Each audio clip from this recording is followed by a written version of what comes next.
ఒక యాక్టర్ గురించి మాట్లాడతానండి. ఆయన నేను చాలా తక్కువ సినిమాలు చేశాం.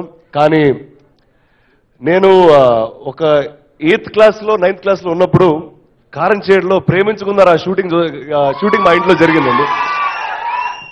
ఆ సినిమాలో ఒక వ్యక్తిని కలిశాను. అదిగో జేపీ గారు. ఫస్ట్ అంటే అప్పుడు ఇంత హైట్ లేదు, ఇంత వాయిస్ గీస్ ఏం లేదు. అంటే ఆయన చూసిన వెంటనే కంగారు పడి భయపడేవాడిని. సో నేను తెలియకుండా ఆయన ఏ సినిమా ఉన్నా ఆ టైంలో ఎందుకు ఆయన వస్తుంటే టక్కన మార్చేవాడిని, చిన్న కంగారు వచ్చేది. దాని తర్వాత ఆయన కామెడీ రోల్స్ చేయడం మొదలెట్టారు. And sir please sir few words. Thank you very much sir. Suresh productions కి నేనెంత ఆర్టిస్ట్ ఆయన కూడా అంతే ఆర్టిస్టు.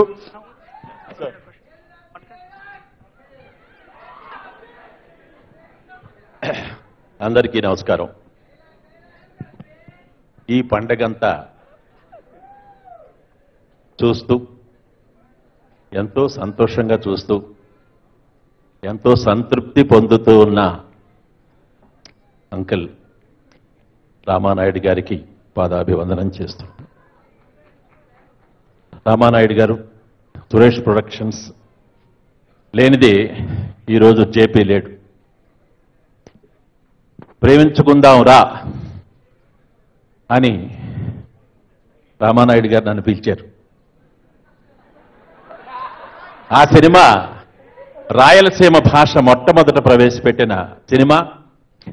ఆ రాయలసీమ భాష కర్నూలు, కడప, అనంతపురం. కేవలం పరమేశ్వరుడే ఆ గ్యాప్, అది ఎవరికి ఆ అవకాశం ఇవ్వలేదు. ఆ అవకాశం నాకే దొరికింది, ఈశ్వరుడి కృప. ఆ తర్వాత ఇక్కడున్న దేవుడు రామానాయుడు గారు. రామానాయుడు గారి సినిమాల్లో, సురేష్ ప్రొడక్షన్ సినిమాల్లో చాలా సినిమాలు చేశాను నేను. ఇది నా మాతృ సంస్థ.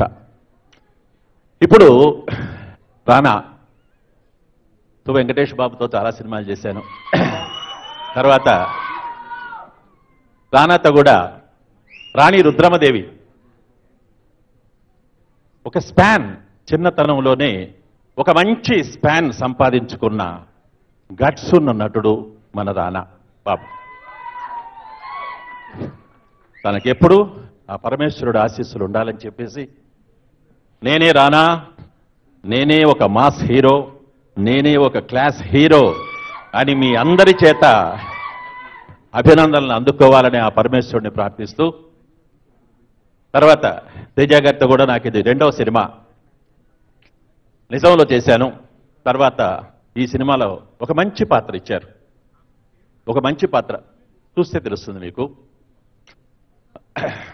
ఈ సినిమా విజయవంతం కావాలని భగవంతుడిని ప్రార్థిస్తున్నాను. ఈ సమయంలో అసలు నా రాయలసీమ భాషని ప్రోత్సహించిన వాళ్ళని చెప్పకుండా ఉండలేను. మా పరుచూరి బ్రదర్స్. ఆయన పోయిరా, కర్నూలు పోయిరారా అన్నాడు. పోయినా ఇంకా బాగా నేర్చుకున్నా, వచ్చి ఇరుగా తీసిన.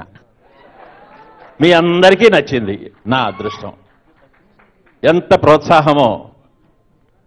ఈవెన్ ఒక స్టేజ్లో ప్రేమించుకుందాం రా,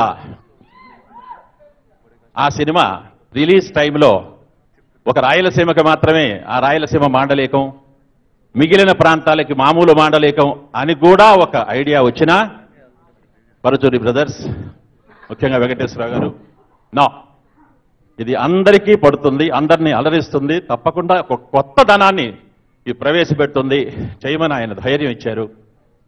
అది అలాగే రిలీజ్ అయింది. అలాగే ఒక అద్భుతాన్ని సృష్టించింది. Thank you very much. ఈరోజు ఈ పండగ చేసుకుంటూ తర్వాత దీని విజయోత్సవం ఇంకా కొన్ని వేలాది అభిమానుల మధ్య, ప్రేక్షకుల మధ్య జరుపుకోవాలని నేను భగవంతుడిని ఆశిస్తున్నాను. Thank you very much. Thank you.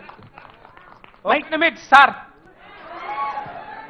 ఇప్పుడు నేను ఇంట్లో కూడా తానం చేసి తువాల కట్టుకుంటే అచ్చం నీలేకనే ఉన్నా అంటారు నన్ను. అస్సలు నువ్వు స్నానం చేస్తావురా? నాకు అనుమానము. నాకు ఎట్లా కొడుతుందంటే నువ్వు అసలు స్నానం చేస్తావా అని కొడుతున్నది. చేస్తావా? మన ఇద్దరం కూడా గబ్బు నా కొడుకులాము. అంటానా అంటున్నారు మా ఇంట్లో.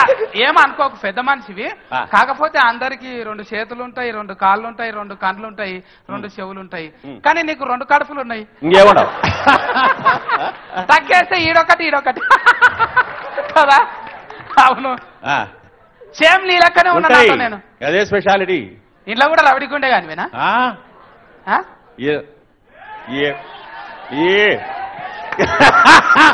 ఏమోనప్పా, రాత్రి అయితే చాలు సైకిల్ చేస్తా ఉంటావు. ఏమనుకోకు సార్, థ్యాంక్స్. పగలు కూడా చేస్తా నేను, రాత్రి. Thank you thank you JP గారు, థ్యాంక్ యూ వెరీ మచ్ అండి. Thank you sir, please.